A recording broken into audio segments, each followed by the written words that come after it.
Department of Crop and Soil Sciences. He then went on to complete his PhD at Yale in the Department of Geology and Geophysics. I'm not even qualified to read your credentials. So, 3 inches of the eye. yeah, exactly. So his thesis was titled Regional Drivers of Aridity in the Middle East and Beyond. Before coming to Johns Hopkins, he served as a research associate at NASA in the hydrologic branch, where he investigated data assimilation impacts on hydrological applications and basin scale, was it moisture budgets? Moisture budgets? Okay, sounds good. He then served as a AAAS diplomatic fellow at the U.S. State Department, where he acted as the Foreign Affairs Officer for Climate Change. His research interests are directed towards understanding, managing, and coping with climatic and hydrologic variability, which is exemplified by his talk today, Causes and Consequences of Climate Variability in the Nile Basin. Thanks, Lori, and thank you guys for the invitation to come down. So, yeah, I'll just jump right into it. What I'm going to try to do today is give a kind of an overview of the kinds of work that my group's been involved with our collaborators, primarily in the Blue Nile, but in different parts of the Nile Basin. So first of all, to orient ourselves, here's the Nile, all right, according to Ptolemy.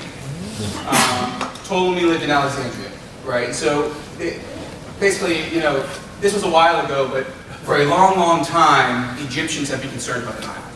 All right? In fact, Ptolemy was a newcomer, right? You know, for thousands of years before Ptolemy, they had nilometers to try to understand and predict the flow. You know, this thought that Joseph's streams were informed by North Atlantic oscillation variability, things like that. But they had a pretty good sense of what was going on, okay? Which is that if you go, the Nile comes out here in Egypt, right? The headwaters regions are two. The White Nile has its headwaters here in the Equatorial Lakes region, and the Blue Nile and other rivers of the Eastern Nile Basin come out of Ethiopia. Almost all the water that reaches Egypt comes from the Eastern Nile, over 80% of it, because there's strong hydrologic connectivity here, whereas it's a highly buffered system and very rapid. So of course today we do have things better than that map, right? And so, again, orienting ourselves again here, Nile coming out with the Nile Delta there, White Nile headwaters here, Blue Nile headwaters here. Here's just the trim, basic climatology of precipitation. It's a loftiness river, right? All the rain falls in these two headwaters regions, and you've got some of the most extreme deserts on Earth down here. You get 2 rainy seasons per year here in the Equatorial region, spring and fall rains. You get 1 summer rainy season over here in the Eastern Nile. This is a satellite direct path transpiration showing, not surprisingly, it mirrors the precipitation pattern, with the exception of large irrigation developments in the lower basin. This is a simulation around soil moisture, which again mirroring seasonality of precipitation. And then GRACE showing us our water storage. And the interesting here is, yeah, it shows this flood pulse, but also this is the Sud marshes, which I'll talk about later, a large storage zone in the middle of the basin that actually does influence the gravitational fields observed from space like GRACE. So that's your basic overview of what the basin looks like, right? And what I'm going to do today is just walk through what we've been working on with climate, hydrology, and then some of the impacts of climate variability in hydrology. So starting with climate. So here's the Nile, again. Equatorial Lakes region, headwaters of the White Nile. Ethiopia, headwaters of the Eastern Nile, particularly the Blue Nile, come here out of Lake Tana. Just so we're all oriented in time, if you look at the Lake Victoria region, you have spring and fall rains, whereas if you look at Ethiopia, you have this strong summer peak, okay? And so these two regions are distinct in the seasonality of the rainfall, so therefore if you're going to talk about what kind of climate modes and changes are influencing them, you're talking about dynamics at different seasons. Just keep that in mind. Then here is the spaghetti plot of annual, this is UDEL, it doesn't matter what data set you use, 50 years of annual precipitation totals in the Lake Victoria region here in blue, and the Blue Nile here in what looks like a white on the screen. The main point here is that the correlation between these two lines is like 0. I think it's 0.07 or something. So there's different seasons and different interannual variability, so different drivers of it, okay? going to start talking about the climate of the Blue Nile first, and then we'll go over to the White Nile. So this is what the Blue Nile headwaters look like. All right. I always try to show a few pictures when people talk about the Nile. They think about camels and the desert of Egypt, right? Which is not what we really think about. The Blue Nile is humid tropical highlands. A lot of rain here, right, as I just showed in those previous plots. Deep weathered tropical soils, mostly smallholder agriculture, right? These are all different farms with these fields, okay? Steep lands, some of the highest erosion rates in the world. This is what agriculture looks like there. I've been going to the Blue Nile highlands for maybe 6 or 7 years now. I've still never seen a mechanized tractor. It's not done in this part of the country. There are other parts of Ethiopia where you have more mechanized agriculture, but here it's all oxen-drawn single-blade plows. Okay, and this is taken in the Blue Nile Gorge area. There are places that look better. Like this is very stony soil. You can see this is not a highly productive area. He's probably growing sorghum, but there are other areas that look a little better. The tillage system is the same everywhere. One thing that's interesting, this picture, this farmer was plowing for the second time this season. So they tend to plow in late May, early June, when the rain comes June through September, right?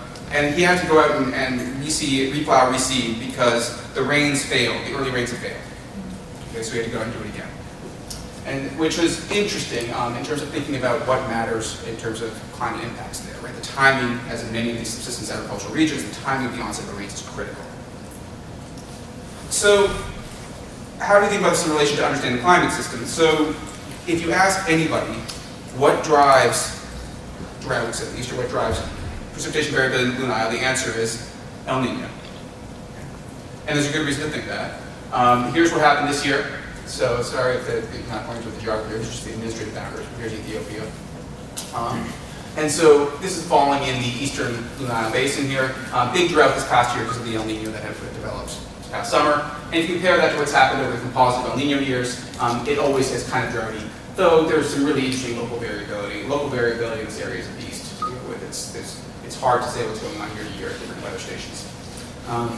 But nevertheless, this is the dominant driver, thought to be the dominant driver, and it is also the foundation for pretty much every operational predictive system in the region. So the National Meteorological Authority of Ethiopia issues seasonal forecasts in June, or June 1, and then updates at the middle of the season. It's all statistical El Nino-based forecasts. Yeah. Just orientate me, so on the previous how you said there was not much correlation between the two regions. Oh, sorry. Yeah, okay, right. And so, but this is summer. This is June, July, August, September. And so it's not raining much down here. Okay, so that was different seasons as well. Different seasons, yeah. Yeah, thanks for pointing that out. Yeah, so you're right. This actually looks similar, but the rain that they got down here was negligible. Or negligible compared. It's still a lot, I guess. I hadn't thought about it that way. They get so much rain in other seasons that this is the dry season.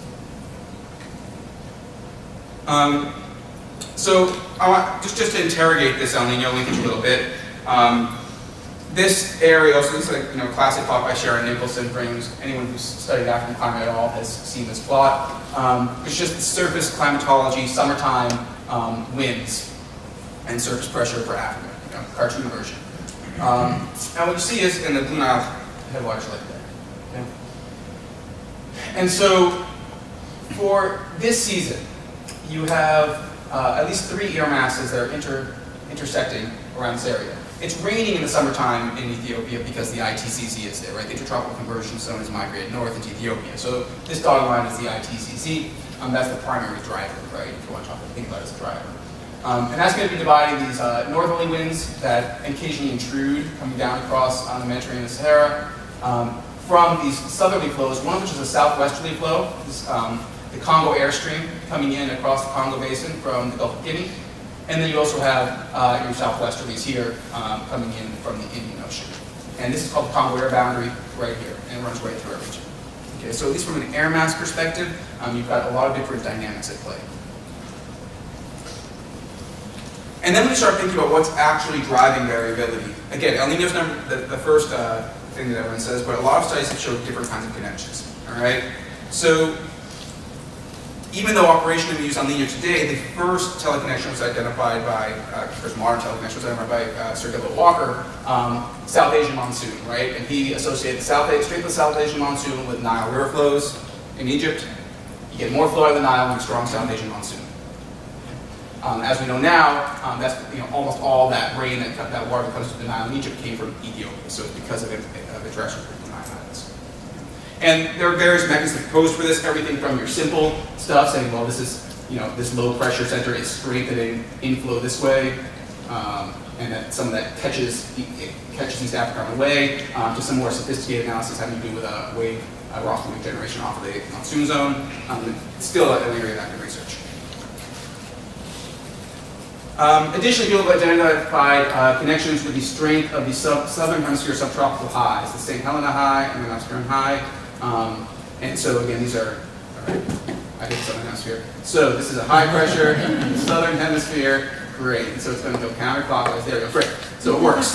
All right. So as this gets stronger, you might see strengthened cross-equatorial flow that eventually makes its way and increases convergence in East Africa. And similarly here, you would see strengthening of transport up here across the Gulf of Guinea, so it might strengthen the Congo air stream flow.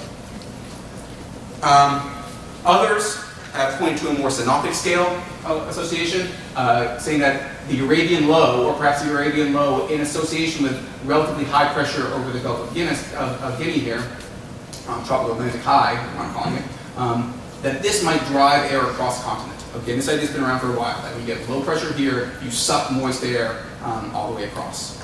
Okay? And there is a strong correlation associated in some seasons with the Arabian low. And there's more. Okay, other people have talked about the tropical equatorial jet. All right, so we're here in the exit region of the tropical equatorial jet, and so there's some thought that depending on the exit of the jet dynamics, you might end up with more or less upper level wind shear interfering with deconvection in the region. So there's a kind of convection-based argument for why the tropical equatorial jet would matter.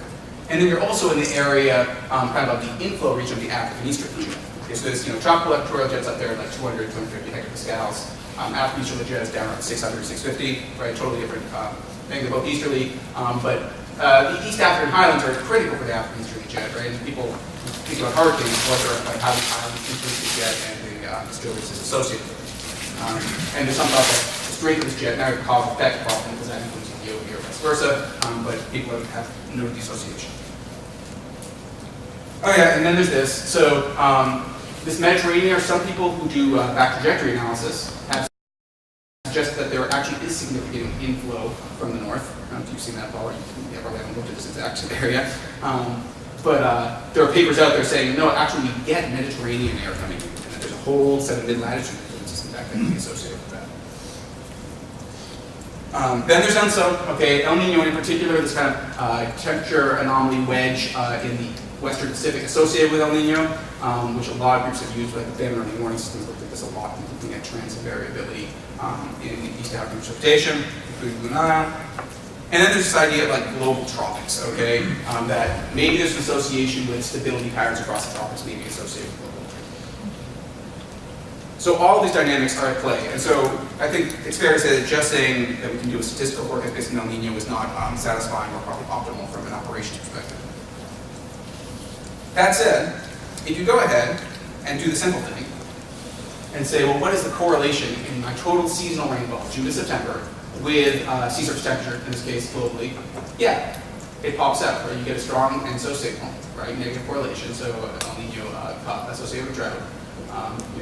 Warm years, less rain. And you also start seeing some things in the Indian Ocean that I won't get into, but people talk about a lot of southern Indian Ocean. We did something really trivial in this paper here, which was just said, okay, well, how does that look month to month? Right? Because if it's for the whole season, it's short month to month. And so they say, okay, well, starting in June, what is the monthly sea surface temperature correlation with Blue Nile precipitation variability and global sea surface temperature patterns in June? And this is what it looks like. So in June, which is 1/4 of the rainy season, you get about maybe 20% of the total rain and about 30% of the variability in June. There's virtually no teleconnection, statistically significant teleconnection globally. All right, yeah, you can squint your eyes and try to talk about this, but there's not much going on. Get to July, you start to see a little bit of an El Nino signal, but you see other things, perhaps more importantly, things like the Western Indian Ocean here, or perhaps in the warm pool. So you're seeing a lot of different global patterns show up, and it's only when you get into the second half of the rainy season, August and September, that El Nino really shows up. as being the Can, most can, obvious. can you just remind me again, the quantity that was being correlated was an average rainfall over what region? The Blue Nile Basin. Just the entire, the geographically, the one that you showed, right from Yeah, south yeah. to north? Yeah. The whole- So it's like 9 to 13 north, 32 to 35 east or something. So Okay. blocks essentially. Okay, bunches of that okay, area. thanks. And so, anyway, August and then into September, then it's really rocking, right? And so, all that we're saying here is that these forecasts are initiated, like seasonal forecasts are issued on May 31st or June 1, right? And all of their skill comes from their association 3 to 4 months out. None of their skill derives from what they're saying about June and July. Which I think it offers an interesting, it opens up questions on the dynamics, but also perhaps opportunities for improving forecasts. Similarly, just to beat the horse, sea level pressure correlations. Everyone talks about the Asian monsoon, right? And this low that develops over the Indian Ocean.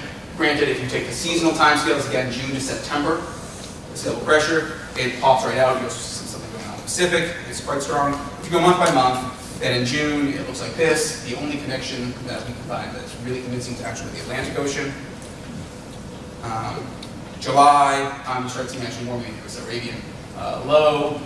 Not sure what's developing here over the monsoon zone. And it's only in August and September that you get this kind of iconic association. Okay? And if you then just run some statistical models, so I'm not going to get into the details of this, but these are just predictors allowing ourselves, we're not trying to do a prediction, so we're allowing ourselves to use lag zero predictors, just trying to get the best explanation of variance. We ran some nonlinear or non-parametric models with various kinds of variable selection. But the main point is just that in June, you see these kinds of associations. It's like tropical Atlantic sea level pressure pops out, as does kinds of stability parameters associated with upper troposphere. July, the Arabian Peninsula actually is the strongest explanatory factor we could find, and so drops out of both of these as being insignificant when you can account for other variables. And it's only in August and September that El Nino really shows up in combination of them. Yeah. Are these zero lag correlations? Yeah, they're included. So some are 0 and some are 1. We weren't trying to predict, so we only used lag when it was useful to us. Yeah. So we did look. You get neither 0 lag nor longer lag relationships with El Nino in the beginning. Okay. So now just a little flavor of what's going on in the equatorial lakes region. Okay, so now we're down here, right around the equator, Lake Victoria, and as a reminder, we have the spring rains and the fall rains. Okay, I'm just going to talk about the fall rains briefly, which is what's happening now, right? And if you look at not any time series, but this was a randomly selected time series. I was giving a talk and just went online and picked a time, all right? And the precipitation area average time series for trim for this area. This was over October, November, December. Okay, and this is what it looked like. All right, and I checked this a few times. I'm using a bunch, like a handful, and they look like this. Okay, there's a clear variability on subseasonal time scales that you could quickly convince yourself that maybe that's on the 30-90-day time scale, somewhere in that band of Madden-Julian oscillation variability. And we had not looked at Madden-Julian oscillations before for this region, but seeing a lot of, just anecdotally seeing this a lot, we thought, okay, well, Madden-Julian oscillation seems like it's pretty important. So I know there are some MJO experts in the room, but for those who don't speak MJO that much, what the MJO is this propagated, convectively coupled Kelvin wave, right? That's associated with deep convection, often initiating in the Indian Ocean, and then propagating to the east across the Pacific Ocean, at which point it often becomes an uncoupled Kelvin wave and propagates all the way around the world. Right?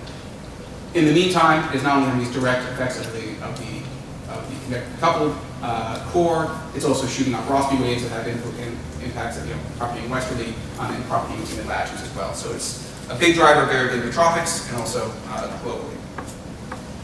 And then, so it just propagates on its way. And you have this interesting surface temperature oscillation that goes with it, right, where it's warm in front of the MJO, which also pulls a little along. It rains a lot, it cools off behind it, and then it clears and it warms again. So you get this out of phase sea surface temperature oscillation. And you look at any this is, you look at hot molar plot, or just like looking at the different phases of MJO, so defined by phases, so like which sector it's in, moving from the Indian Ocean. These are OLR normally, so negative blue here means where the convective core is, and you just see it propagate right along nicely from phase 2 on to phase 8, shown here as it moves from the Indian Ocean onto the Pacific. So what we did was we said, okay, well, again, let's start with statistics. Is there a relationship worth explaining here? And we looked at associations with MJO activity at each of these longitudes. Okay, so again, here we are starting off in the Indian Ocean and moving our way across the Pacific, okay, and beyond. And the solid lines here are correlations for each month in which it's rainy in the equatorial lakes region, fall and spring rains. Correlation of the rain in that pentad, so we use an MJO index to find the pentads, 5-day averages. What was the 5-day average precipitation? How did it correlate with the MJO? And with zero lag, you get correlations like this. These diamonds mean that it's statistically significant. Okay? So strong correlations with the Indian Ocean if you look at zero lag. And then if you give yourself a 10 to 15-day lag, strong correlations as it moves into the Western Hemisphere.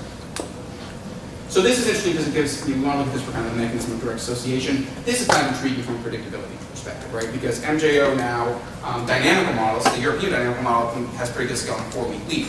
So you have a 4-week lead on MJO and a 2-week lead on MJO's impacting East Africa, and suddenly you're getting up towards the far end of subseasonal forecasting. But so how or why does MJO influence East Africa? So one thing that was interesting to us, if you look again, your outgoing long-wave radiation deposits. So again, your blue meaning it's raining, proxy for raining, right? Red meaning that proxy for suppressed convection. Here is a composite based on when MJO is right here in this, in kind of the Eastern Indian Ocean. So it's our strongest correlation. Now, what we thought we would see, but did not, was just this big, massive outgoing long-wave radiation anomaly, right? That suggests that maybe there's just a convective core that leads over into East Africa. But in fact, we don't see that. What we see is convection here, an area of negligible anomaly, and then this anomaly popping up over in East Africa.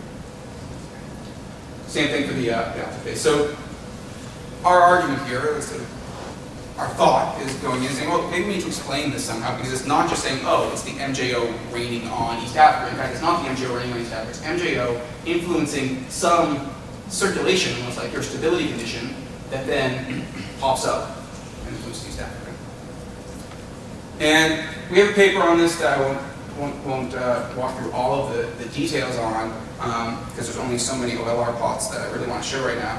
But it's here's our summary, right? Taking what we thought. We thought we could get a pretty good analysis. So we looked at all. If you do MJO stuff, you know that you do all this like wave filtering and stuff, to figure out what the Rossby waves are doing, the Kelvin waves, and you do all this fancy analysis of the data. We did all that. It didn't help us. Okay, we didn't think the waves weren't showing anything. It didn't look like it was associated with Rossby wave propagation or Kelvin wave propagation. It looked like it's basically that when it's raining really hard in the Indian Ocean, you end up with this thermodynamic mechanism operating on pretty much a regional scale.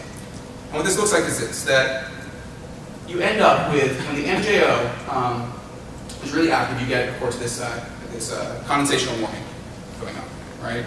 Which leads to inflow, right? This massive convective core, and so you get inflow. If the MJO is in the Indian Ocean, that inflow means that it's going to be an anomaly towards westerlies coming in from Africa, right? However, you have chronological trade winds who are going easterly at those times. Okay? So what you actually end up with is a weakening of the trade winds. You don't see reversals that often. You see a weakening of the trade winds coming ashore in East Africa. As those winds weaken, all right, you end up with air that continues to move in East Africa, but is doing so more slowly, and is doing so after spending more time over the very warm sea surface temperature of the Indian Ocean that trailed the MJO convective core.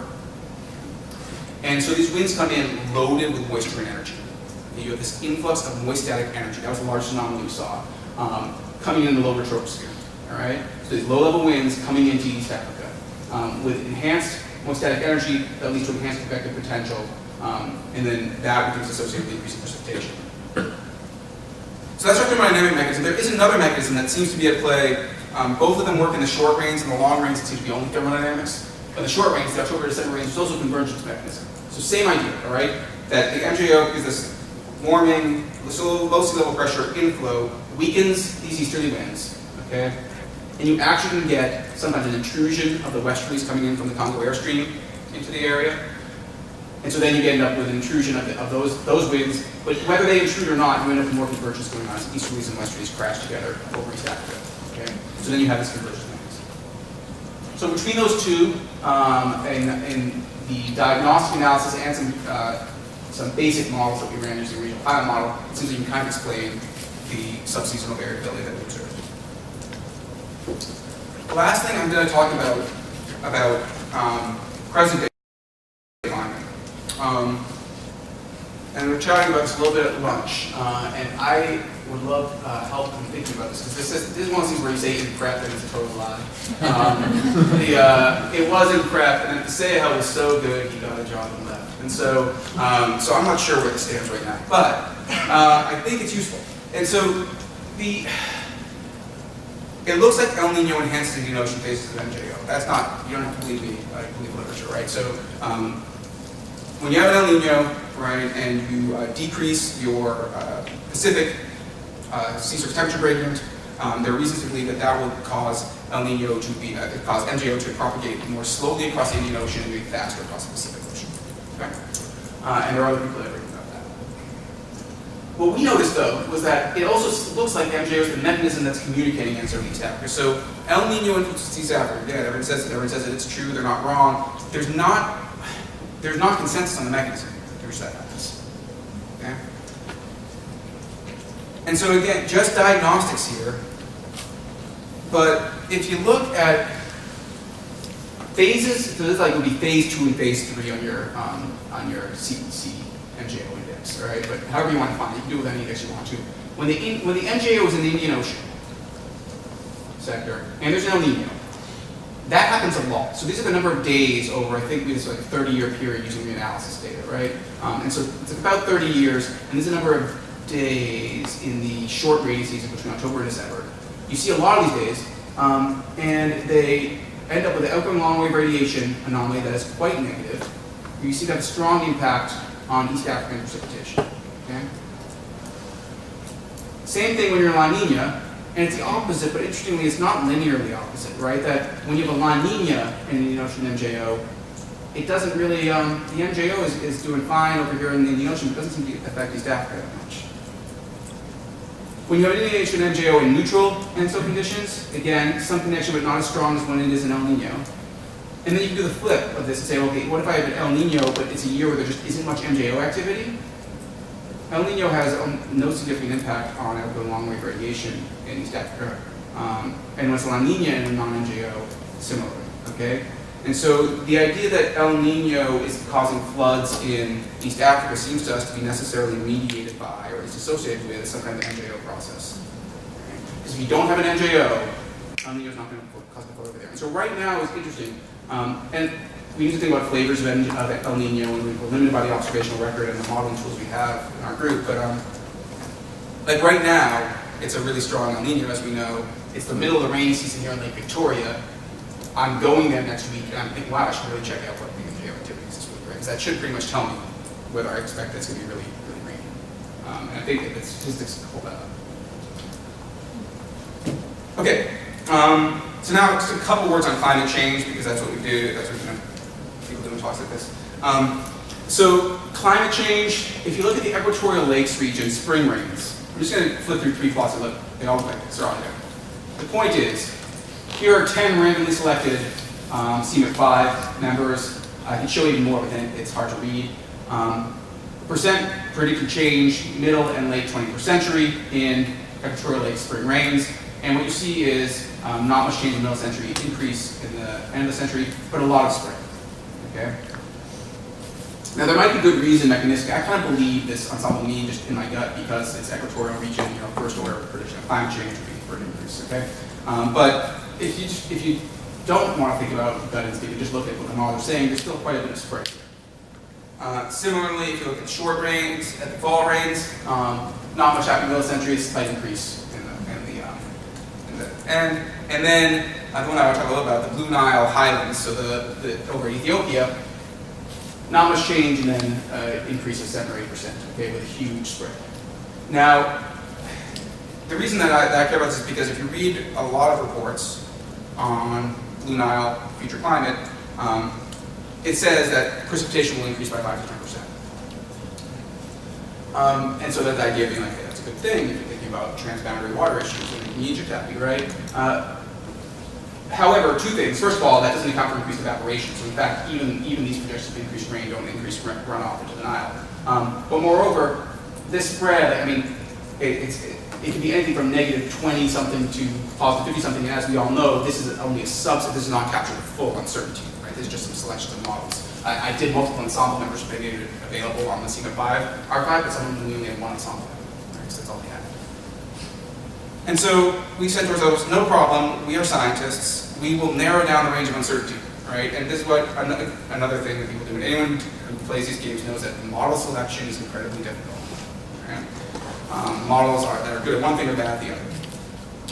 And so we saw some papers, though, where people were recommending the use of certain climate models for projections in East Africa.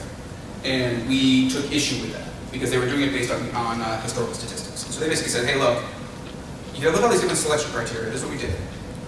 People who looked at just the statistics, all right, they would look at like mean, am I capturing the mean historical precipitation, am I capturing the standard deviation, right? It's, first and second order statistics. Which models perform the best? And so in our analysis, these are the models that perform the best, okay? Note that entirely different, we just took the top 3. No good reason, just because 3 is a nice number. And entirely different depending on what region you're looking at or whether you're thinking of variability. More importantly, seasonality is another thing people look like. Oh, does it capture do the rains fall in Ethiopia in June through September? Or does the ITCZ go too far north and give you a bimodal rain peak? And so again, you get different models that perform well there. We thought, well, actually, we might be more interested in teleconnections. So forget whether you get the local rainfall right. Do you get the association with El Nino right? Okay? Because that might be more important in terms of thinking about what's happening in the projections if you're going to use the precipitation from the GCM, which you probably don't want to do anyway. And so then we look at continental patterns, like what looks the best over average in the spatial pattern analysis. All right? You get different models everywhere, and what I want to emphasize though is you also get different projections. And again, I'll highlight the Blue Nile. Sorry for all the numbers on this slide. I should have improved the slide. I haven't figured out how to do that.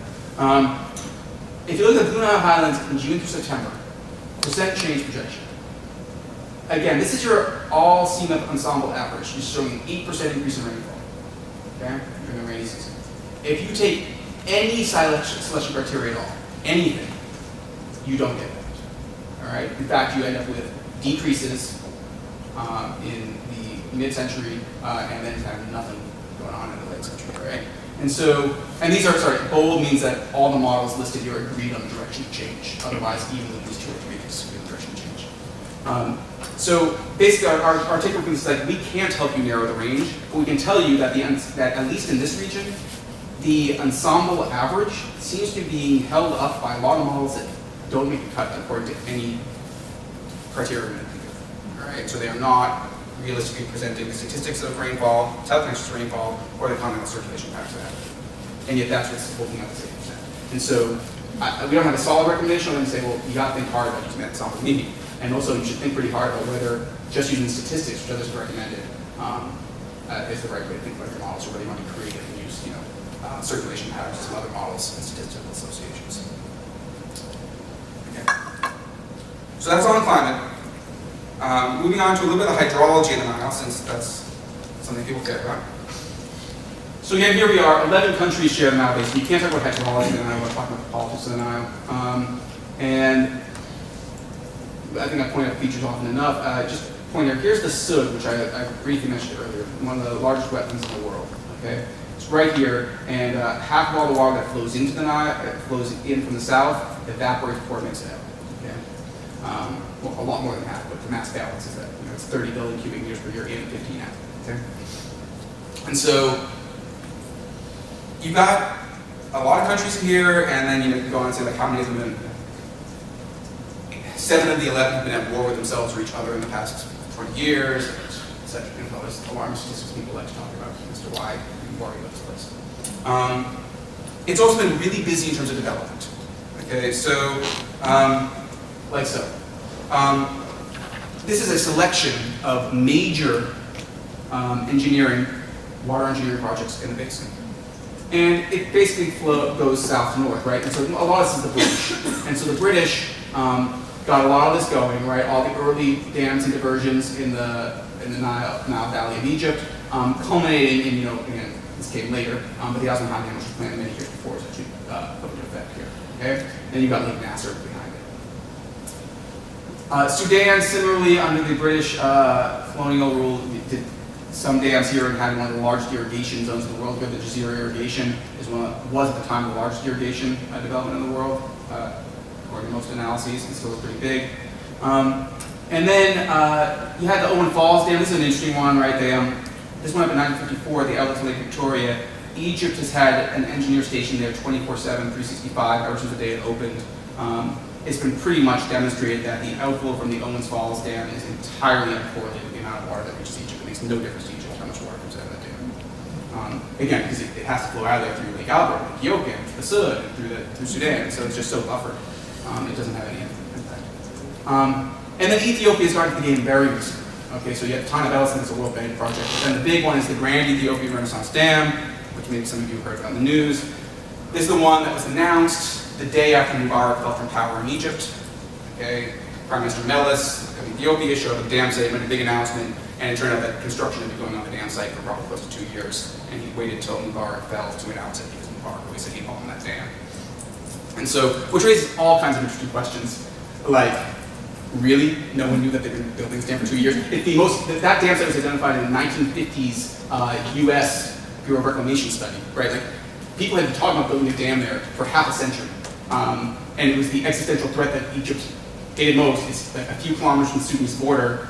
Sudan is practically a proxy state of Egypt when it comes to the Nile. It's like, really? Egypt didn't know? Really? The United States Intelligence Service didn't know? I'll bet we all knew, but everyone acted outraged and surprised, okay? And it's interesting in so many ways because the Ethiopians are building this themselves. They did it without any international financing, all right? They're doing it by basically garnishing the wages of their civil servants and selling not war bonds, it's like war bonds, selling dam bonds to their citizens, all right? And it's going to be transformative. The name is appropriate. Some estimates I've seen is that the day it opens, the hydropower sales to Sudan, plus the contribution to local economy, will immediately contribute 7% of the current GDP of Ethiopia. Right? Like the day they turn it on. That's not like spillover effects, like, oh, do they develop more industry, do they bring in more multinational conversions? That's just the power they're selling mostly to Sudan. Okay. And so there's some interest because of this controversy, and so this kind of says it all, right? That people really care about the water balance, who's using the water, who's not, and no one shares data because that's how the world works.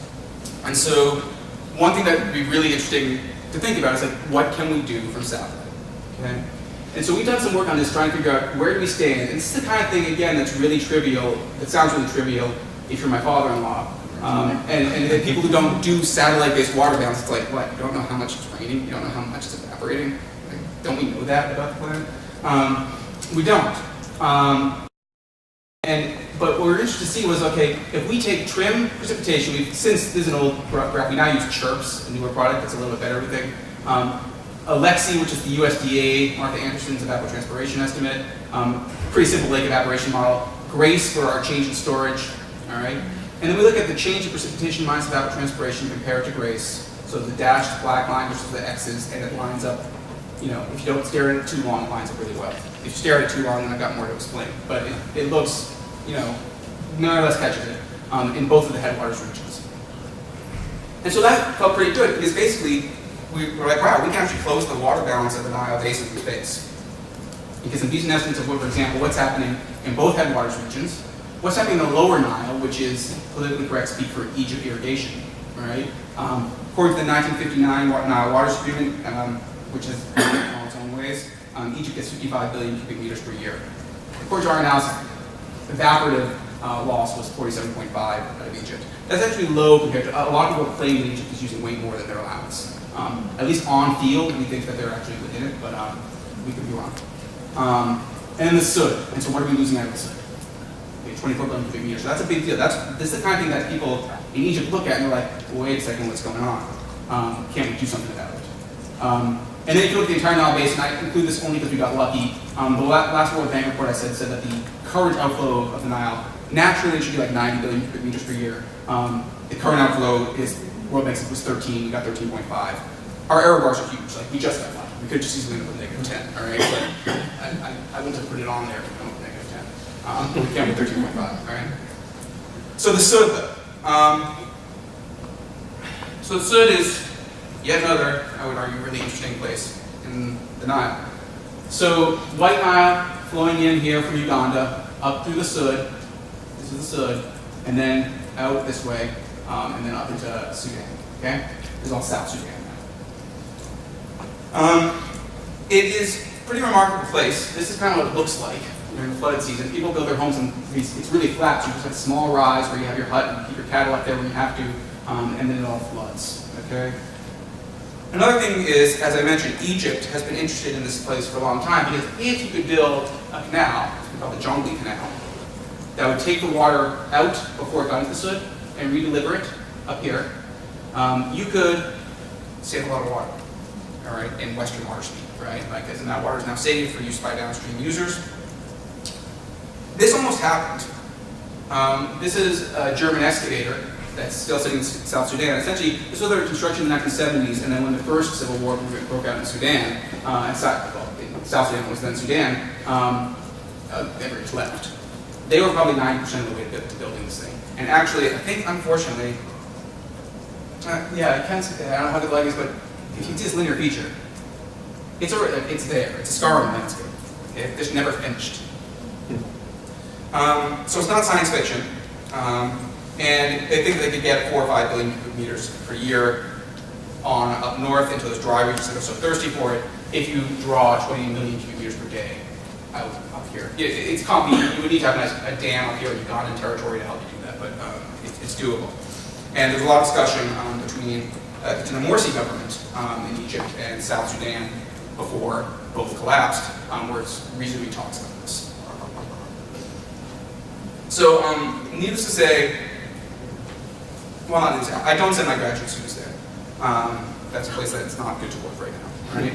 And so, and if you did send a graduate student there, they have a lot of territory to cover. It's a hard thing to get a good view of the Sud. So again, we're going to turn to the remotely sensitive data.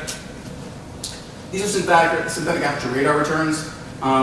The way that synthetic aperture radar works, right, is that you shoot a medium radiation down, okay? If it hits water, and you have an off nadir beam, water reflects specularly, and so it just shoots off the other way, right? So you get no return of your satellite. So water looks really dark to off nadir SAR imagery. Okay. If you have dry land, it hits, it kind of scatters, some of it comes back to you. If you hit flooded vegetation, you get specular reflection that then comes back up the vegetation and back out, as well as the direct scattering of the vegetation, you get really bright returns. And so anything that is really bright white here, in theory, is flooded vegetation. Okay?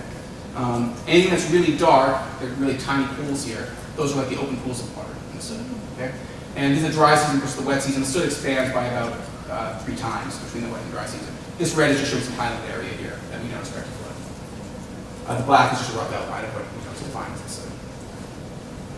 And if we do this, over a few years anyway, and look at our area, estimated by synthetic aperture radar, area of total flooded plus flood vegetation plus open water, and of the evapotranspiration we get from satellite, this again, Alexi, Martha Anderson's USDA product, we get a correlation like this. And we say, okay, cool, the evapotranspiration correlates with the area. Not shocking, okay? But useful. And here is why I think it's useful. If you do a simple water balance, okay, like arithmetic. Water flow in minus water flow out, plus your precipitation minus your evaporation, and your change in storage. These are really hard terms to measure traditionally. However, what we just showed, if you assume a couple of things, assume a uniform depth across the Sud, it's pretty flat, so that's not the worst assumption. We have people who've done surveys in the past, like, it's a meter to a meter and a half deep in this flooded area. It's not deep, right? Then you can go from a change in storage to change in area with that coefficient, all right? If you have a linear relationship between evaporation, evapotranspiration, and area, then you can also fit a function here with a coefficient. So all of a sudden you have a situation where if you know your inflow and your outflow, you don't need it all the time. If you have enough record of that you can calibrate your model, or parameterize your model, and you have your precipitation from satellite and your area from synthetic aperture radar, You can solve this relationship. Throw some coefficients on here, right? You essentially end up with outflow as a function of inflow, precipitation, and area. If this then allows you to ask the question that if I diverted a certain percentage of the inflow for a Zhongli Canal, what would that do to the area of the Sud? And that matters, right, because this is a global treasure weapon, high biodiversity, high carbon storage, et cetera, et cetera. There are all these reasons to evaluate, to value the Sud in terms of climate and biodiversity. And so people are really worried about what percent of the Sud would be lost if you started draining any of it or not intentionally draining, it drained due to this diversion. And so they could say, okay, depending on what percent of inflow you divert in the Zhongli Canal, here is your mean flooded area, averaging the high and low, just annually flooded area of the Sud, which allows you to say, okay, well, I'm going to, if I divert 35% of the water, I get about, I lose about 10,000 square kilometers. That should be square kilometers for this area. So. Okay, so now you have a sense of how much area you lose, how much, then from that you can estimate loss of habitat, loss of carbon to evaluate this project. So we're working on that. Finally, last thing to talk about are some of these impacts of environmental hydrology studies. Okay, so I'm going to talk about. Let me give 2 or 3 examples. I don't remember. I'll start with this one. Dams on the changing climate. So here's the Blue Nile. Here's the Grand Renaissance Dam. Here are the existing dams in Sudan that matter to us. Rosaris and Sennar used for irrigation and hydropower. Then Merowe, which was put in here in the desert a few years back. That's a hydropower dam. It's exclusively for hydropower. This setup that Sudan put themselves into is interesting because what they have here is their irrigations upstream of their hydropower production. Merowe is by far the largest hydropower production. And so if you want to generate hydropower, you need to turn the turbines so you put water in the turbine. If you divert water upstream of your turbines for irrigation, you lose out on the hydropower you want to generate. So they suddenly they're in a situation where there's going to be some optimal solution for them under various flow conditions to maximize profit from irrigation and hydropower. So we built a multi-criteria optimization model that simply said, okay, the Blue Nile flows in from Ethiopia, it hits these 3 dams in sequence. In between, the White Nile flows in. We just assumed basically a climatology for that because it's pretty low. And in each place, you worry about the evaporative losses from reservoirs and crops.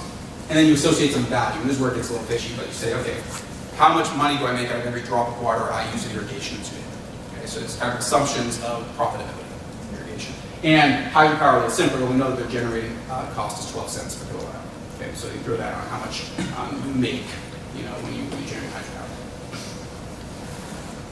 So then we ask the question, what is the optimal solution for Sudan? First of all, if we think about their current agricultural system, the Sudanese agriculture is incredibly inefficient. It's terribly damaged. Partly that's their fault, partly it's not their fault, partly it's because the Blue Nile is so flashy and comes with all the sediment that it's hard to manage. But if you have, so we said, okay, let's give a pretty moderate value to agriculture profit. I'm not going to give the numbers, this dimensionless number doesn't matter. But say, okay, it's kind of profitable. We say, well, what happens if you have increases or decreases in rainfall, since we don't think we know what's going to happen with rainfall in Ethiopia? What happens if you put in a dam upstream like the Grand Renaissance? And what happens if you put the dam in with a power grid? Okay? More on that in a second. So, not surprisingly, if it rains a lot, what does Sudan do? They irrigate more and they generate more hydropower. It's a win-win, right? There's more water. They do more in hydropower than irrigation because the irrigation isn't that profitable. If you get low rain, interestingly, they actually generate more hydropower anyway and just take it all out of irrigation. Okay? Because it turns out that it makes more sense to do that given the seasonality of when the flow is coming in. If you have a dam upstream, you still go to hydropower. Okay? Because also you take advantage of the fact that the upstream dam is regulating the flow, so it's no longer flooding you for 2 months of the year. It is coming through nice and evenly, and you can use that to re-regulate your reservoirs very efficiently. And you actually irrigate less because all of a sudden you can really go to the bank with your hydropower.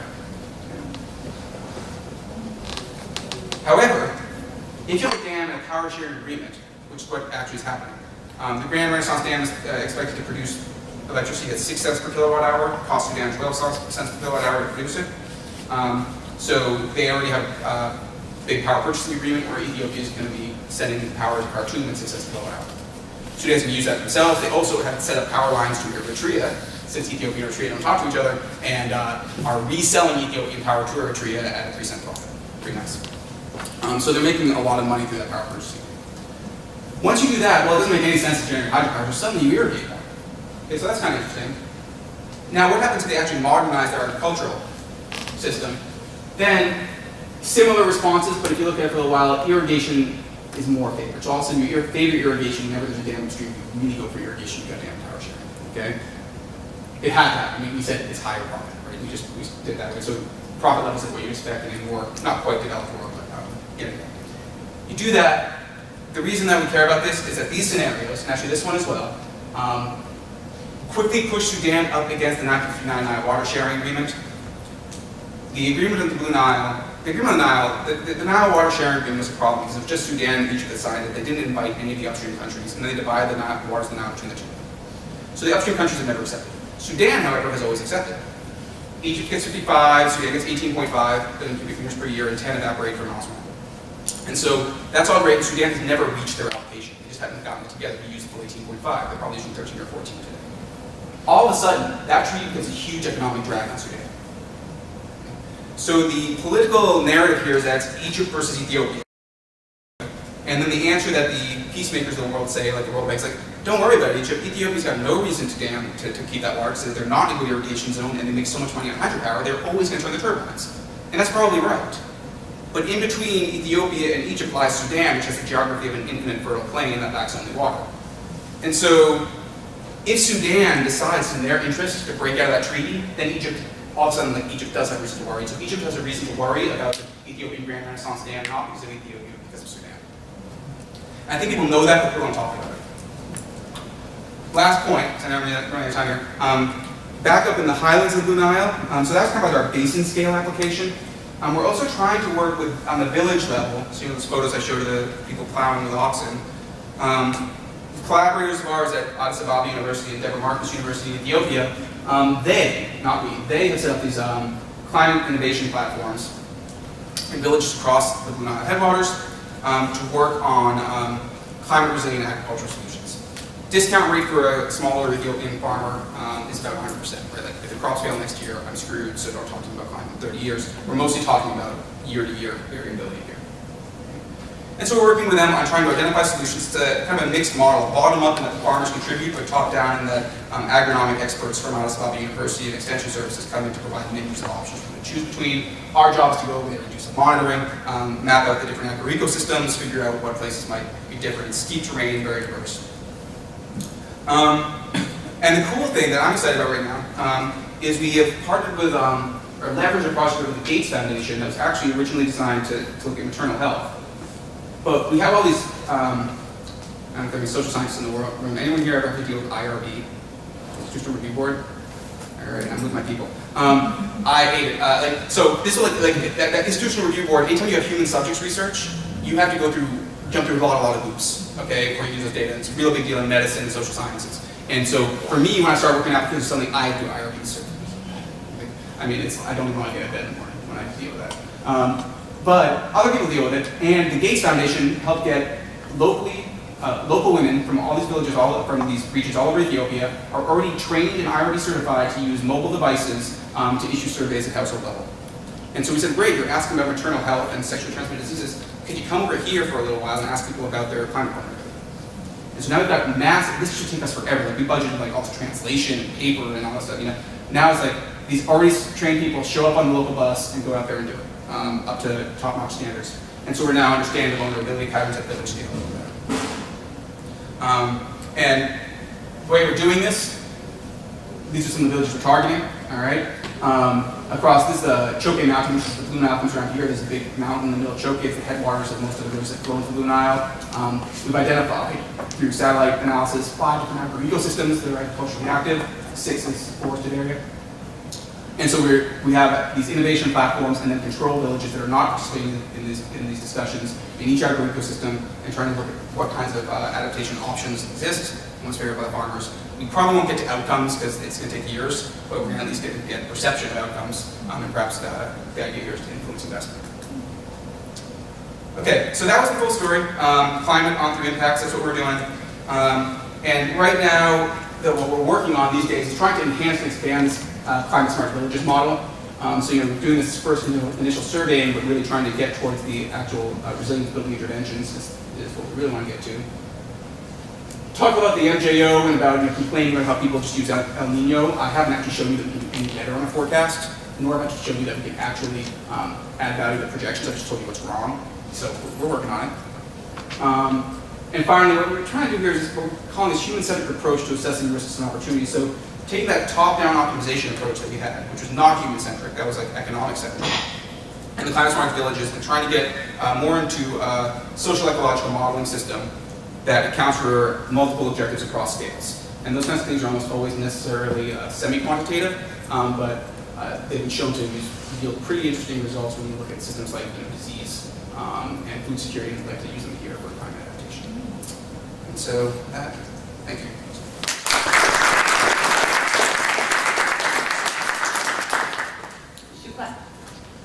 This is a very fascinating talk. And it covers so much ground: sociology, social science, politics, science, all delivered at a very high speed. Sorry. No, that's very good. So obviously there are a lot of people, I'm sure they have questions, and I just want to ask one specific question about in the beginning when you started showing Nile River rainfall is correlated with so many things. It got to start worrying me because a general rule of thumb is that if something is correlated with many things, it's normally not predictable. But the real question I have is that have you seen any study, or have you done, because I know we have not looked at it here, although we are very interested in these questions, is Nile River Basin rainfall predictable? And I'm just talking about simple modeling calculations of predictability, where one can see whether there is actually any predictability of this. And the reason I'm asking that question is that I personally never looked at it simply because I had assumed it's not predictable. So I now after the seminar, I'll go back and look at it again. But do you know if anybody who has looked at it? So that was my first part of the question. And the second part was about the long-term changes. The most common thing that we talk about is the shift of ITCZ and the decadal shifts in ITCZ and how different global models are giving a different amount. And this SST dipole in Atlantic, which is very strongly related with the location of ITCZ, is one of the basic determinants of the big rainfall anomaly. But you didn't mention that. I was just wondering because, well, you have so many other things to mention, but that's another thing too. So just two quick questions if you want to comment on that. Yeah, they aren't easy ones though. The predictability. We haven't done any, we have not. So of the 3 rainy seasons that matter, on interannual timescales, okay, so on seasonal predictability, not sub-seasonal, there has been a lot of success in predicting the October, November, December rains in the White Nile. There's been a lot of success with that. And I don't know if there's any theory to back that up, but people can do it. When it comes to the Blue Nile, I mean, I think scale really matters here. You know, I think that I have no good theoretical grounding for this, so it's dangerous, but it seems like there should be interannual predictability at the basin scale. And I think because, yeah, you're right, there are all these correlations which makes one nervous, but there are also, at least of those candidates, some mechanisms that seem to be, I think, physically robust. Now, when we get anything shorter than that in the Blue Nile, in that mountainous area, it's noise. Like, we can't figure out what's going on, which does alarm us. On the question of the projection, yeah, so yes, how far the ITCZ migrates is a big deal, and I probably should. I'm remiss not to mention that. The East African highlands are interesting, right, because they kind of suck the ITCZ up further north than they are across it goes across the Sahel. So you have not just these sea surface temperature-driven shifts in how far north the ITCZ goes, you also have the interaction with topography. And so it would actually be probably interesting to look at that interaction at the scale timescales. Do we have any other questions?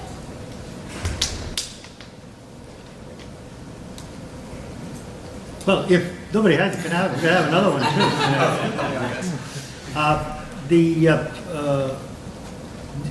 I mean, it's such a dangerous area, as you mentioned, Earl. Do they have any sort of involvement with the international negotiations about climate change? About climate change? Yeah. So, yeah, you know, the Africa group, the chairmanship of the Africa group rotates in the UN Framework Convention. So depending on who's in charge, they're talking more or less about this particular area. Ethiopia, at least under Melis, was a pretty strong force on climate. And they have a plan, national plan for a climate resilient green economy, where they want to be carbon neutral middle income by 2030, which they take pretty seriously, but then they struck oil, so we'll see how that goes.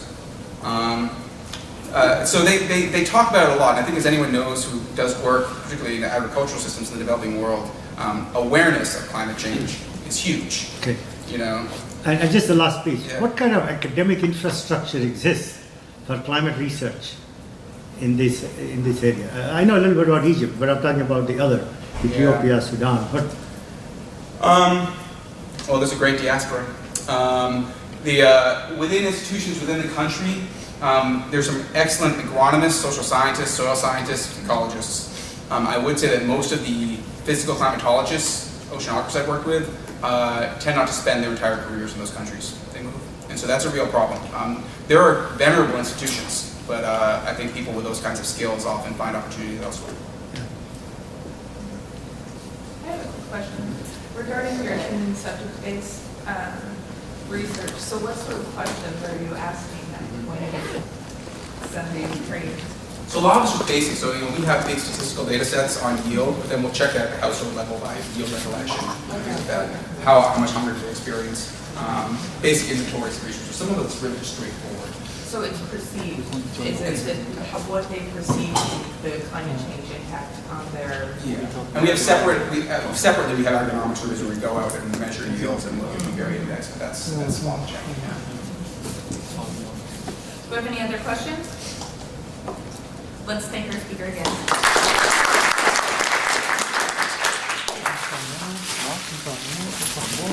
就是那个什么 Lancelot 跑。